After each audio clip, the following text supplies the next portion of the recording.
Barca fans कैसे हो आप लोग। होपफुली आप लोग ठीक ठाक होगे, गुड होगे और मजे मार रहे होगे। आज की वीडियो थोड़ी हटके होगी क्योंकि आज ट्रांसफर विंडो के साथ साथ ना मैं बात करना चाहूंगा रूनी बारगी के बारे में। अभी जो रिपोर्ट्स आ रही हैं वो ये आ रही है कि बार्सिलोना रूनी बारगी को साइन करने जा रही है और ये 2.5 मिलियन की साइनिंग होगी।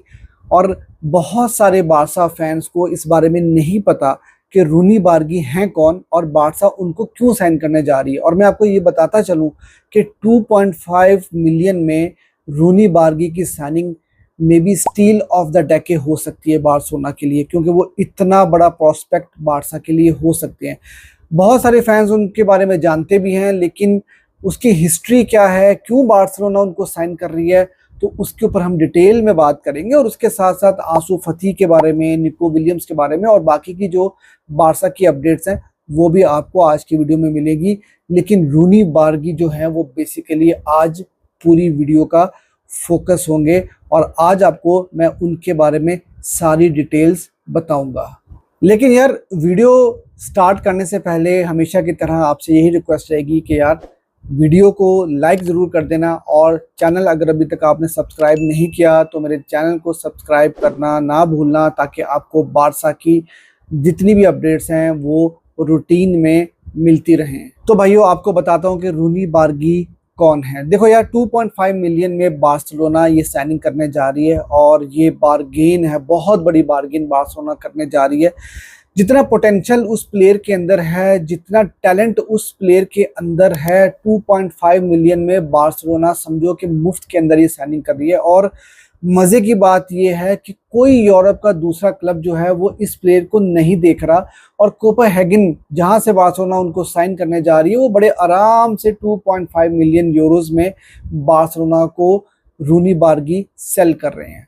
इस लड़के ने कोपेनहेगन की तरफ से 15 साल की उम्र में डेब्यू किया था। 15 साल की उम्र में डेब्यू किया था और कोपेनहेगन जो है वो डेनमार्क का टॉप क्लब है। 18 साल की उम्र में इन्होंने 10 मैचेस में 6 गोल स्कोर किए थे। देखो यार मैं जानता हूं कि लामीन यमाल ने जो है ना वो हमारी फैन बेस के दिमाग थोड़ा से ख़राब कर दिए कि यार 17-18 साल की उम्र में तो यार लामीन यमाल ने भी ये कर दिया वो कर दिया। लेकिन भाई लामीन यमाल भी एक एक्सेप्शनल टैलेंट है और रूनी बारगी भी एक्सेप्शनल टैलेंट है। तो आप लामीन यमाल के साथ इनको कंपेयर ना करो। और हर प्लेयर जो होता है वो एक दूसरे से डिफरेंट होता है। और रूनी बारगी की अचीवमेंट्स को आप लामीन यमाल के साथ कंपेयर मत करो, तो आपको समझ में आएगा कि ये प्लेयर कितना बड़ा प्लेयर है।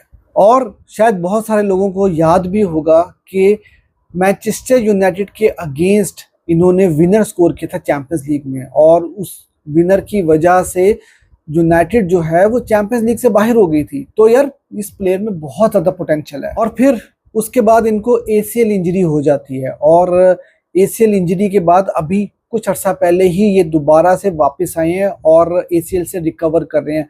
और मैं आपको बताऊं कि जो 2.5 मिलियन की फिगर आ रही है जिस पे बार्सिलोना इनको बाय कर रही है, उसकी रीज़न भी एसीएल इंजरी ही है।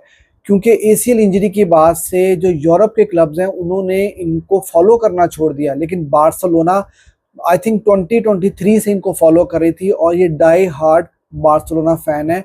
और इस वजह से 2.5 मिलियन में कोपेनहेगन इनको सेल कर रही है, क्योंकि ये अभी रिसेंटली रिकवर कर रहे हैं एसीएल इंजरी से। और बाकी के जो यूरोपियन क्लब्स हैं जो इनको अब इतना फॉलो नहीं कर रहे हैं, उसकी रीज़न शायद यही हो सकती है कि क्या ये वैसे ही परफॉर्म करेंगे जैसा एसीएल इंजरी से पहले परफॉर्म कर रहे थे। क्योंकि क्लब्स के माइंड में डाउट्स आ जाते हैं और एसीएल इंजरी से रिकवर करके वापस आना वो इतना ज़्यादा आसान नहीं है। लेकिन बार्सिलोना अगर 2.5 मिलियन में इनको ख़रीद रही है तो मेरे ख्याल में यार ये कोई इतनी रिस्की अमाउंट नहीं है, क्योंकि 2.5 मिलियन ही तो है यार। कोई हम उनको कि 12, 15, 20 मिलियन में तो साइन नहीं कर रहे। और जितना पोटेंशियल, जितना टैलेंट उनके अंदर है, अगर ये निखर गए और इन्होंने बारसा के लिए परफॉर्मेंसेस देनी शुरू कर दी और ये ग्रूम कर गए बारसा में, तो भाईजान ये स्टील ऑफ द सेंचुरी हो सकती है।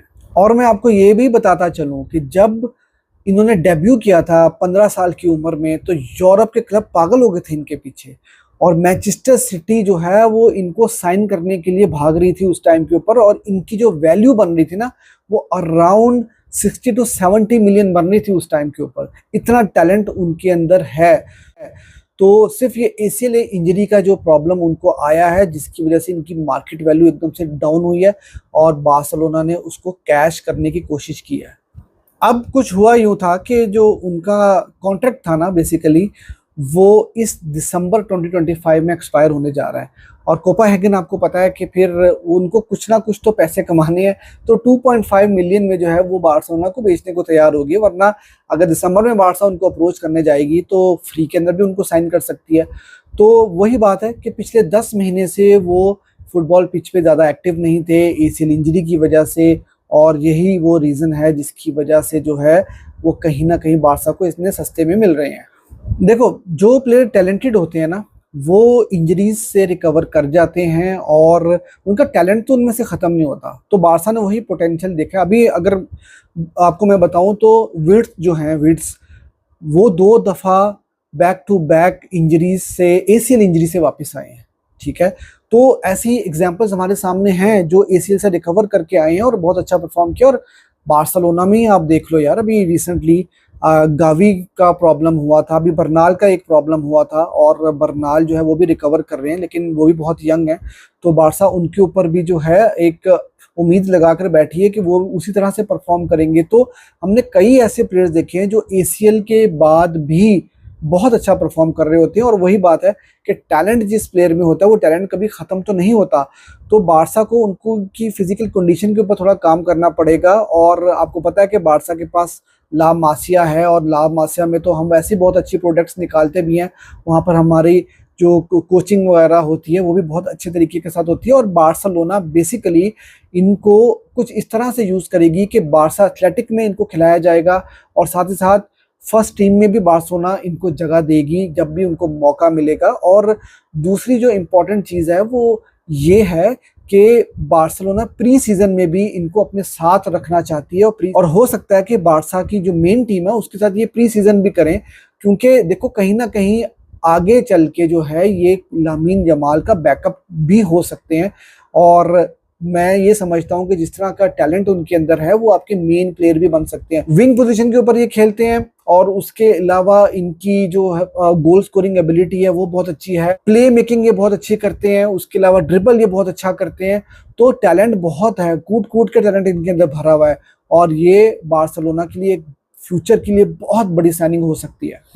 और लामीन यमाल का बैकअप इस तरह से कि लामीन यमाल भी यंग है, उनको भी हम इतनी गेम्स तो नहीं खिला सकते। और अगर रूनी ग्रूम हो जाते हैं तो भाई हमारे पास तो एक और लामीन यमाल आ जाएगा। और आपको मैं एक बात बताऊं कि लामीन यमाल जिस तरह 1.5-2 साल पहले उनकी एक हाइप बनी थी ना, इसी तरह 15-16 साल की एज के अंदर रूनी की हाइप भी बनी थी। लेकिन क्योंकि वो बार्सा में नहीं खेलते थे और वो कोपेनहेगन में खेलते थे, तो इस वजह से लोग ज़्यादा उस बात को जानते नहीं हैं। तो ये बार्सिलोना के लिए एक बहुत अच्छी साइनिंग हो सकती है, और आई एम रियली हैप्पी कि बार्सिलोना जो है वो अब बहुत राइट ट्रैक के ऊपर जा रही है। देखो, बार्सा अगर निको विलियम्स को भी साइन कर लेती है, और बार्सिलोना ने उसके अलावा एक नया गोलकीपर भी साइन कर लिया है, तो मेरे ख्याल से Barcelona is good to go in new season. और हमारी जो है टीम काफ़ी बैलेंस होगी। अगले सीज़न में हम एक यंग स्ट्राइकर भी लेके आ जाएंगे, तो आपका एक बैलेंस स्क्वाड हो जाएगा।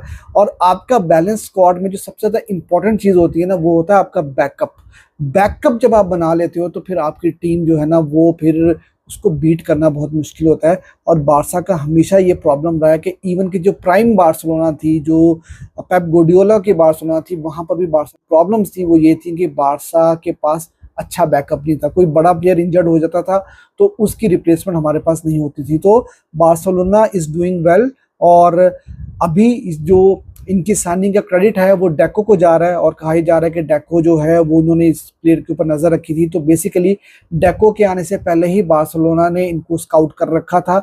हाँ, ये बात ज़रूर है, डेको को ये क्रेडिट ज़रूर जाता है कि डेको ने ये निगोसिएशंस की हैं, और ये जो डील है वो डेको ही करके लेके आ रहे हैं। बाकी यार, इसके अलावा जो बाकी की अपडेट्स हैं वो भी मैं आपके साथ शेयर कर देता हूँ। आंसू फती के बारे में आपको अपडेट देता चलूँ कि यार आंसू फती की जो डील है मोनाको के साथ वो भी बिल्कुल डन होने वाली है, और आज फैब्रिजो ने भी इस चीज़ को कंफर्म कर दिया है। और आंसू फती जो है वो बेसिकली इस वीकेंड के ऊपर जो है उनका मेडिकल भी हो सकता है, और बार्सिलोना और मोनाको के दरमियान जो है वो ये लोन डील होने जा रही है, जिसमें बाय ऑप्शन भी होगा और मोनाको जो है वो आंसू फती की सैलरी का एक बड़ा पोर्शन भी जो है वो पे करेगी। तो अभी ज़्यादा डिटेल्स नहीं पता लगी, लेकिन ये डील भी जो है वो जल्दी फाइनलाइज होने वाली है। बाकी यार स्पोर्ट ने इस चीज़ को कंफर्म किया है कि इस वक्त टर स्टेगन के पास जो है वो कोई ऑप्शन नहीं है, कोई ऑफर इस वक्त उनके पास नहीं है।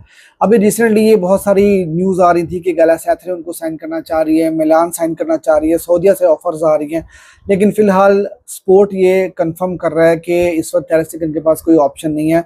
और जब प्री सीजन से पहले वो वापस आएंगे तो उस वक्त दो टोक बात की जाएगी फ्लिक की तरफ से, और फ्लिक जो है वो अपना प्लान उनके बताएंगे कि भाई हमारा ये प्लान है गोलकीपिंग स्पॉट को लेकर, और वो अपना जो भी मैसेज होगा वो कन्वे कर देंगे टर स्टेगन को। तो ये अपडेट थी टर स्टेगन के बारे में। और उसके साथ साथ निको विलियम्स की आपको अपडेट देता चलूँ। निको विलियम्स ने बेसिकली जो भी उनकी बिलोंगिंग्स थी वो सारी की सारी उन्होंने बिलबाओ के ट्रेनिंग फैसिलिटी में पड़ी हुई थी बिलबाओ के, वो वहाँ से उन्होंने उठा ली हैं। और इस चीज़ से ये समझ में आता है कि अब एटलीस्ट कम से कम वो बिलबाओ में तो नहीं रुकने वाले। लेकिन साथ ही साथ अशरफ बिन अयाद वो ये चीज़ कंफर्म करते हैं कि जैसे मैंने आपको पिछले 2-3 दिनों से ये बात बताई है कि अगले 2 से 3 वीक बहुत इंपॉर्टेंट होंगे, और अगले 2 से 3 वीक में निको विलियम्स की साइनिंग हो सकती है। तो अशरफ बिन अयाद जो है वो ये चीज़ कह रहे हैं कि कोई टाइम फ्रेम जो है वो बारसा ने कंफर्म नहीं किया, और बार्सिलोना जो है वो चीज़ों को स्लोली लेके चल रही है, और बहुत सारी चीज़ें चल रही हैं, और ये चीज़ें जो हैं वो अपने हिसाब से ही होंगी। तो ये थी यार आज की वीडियो। होपफुली आपको वीडियो अच्छी लगी होगी, और रूनी के बारे में जिनको नहीं पता था उनको मैंने डिटेल से बताने की कोशिश भी किया है। तो होपफुली आपको वीडियो अच्छी लगी होगी। आपसे रिक्वेस्ट यही रहेगी कि यार वीडियो को लाइक कर देना, और चैनल अगर अभी तक आपने सब्सक्राइब नहीं किया तो चैनल को ज़रूर सब्सक्राइब कर देना, ताकि आपको बारसा की अपडेट्स मिलती रहें।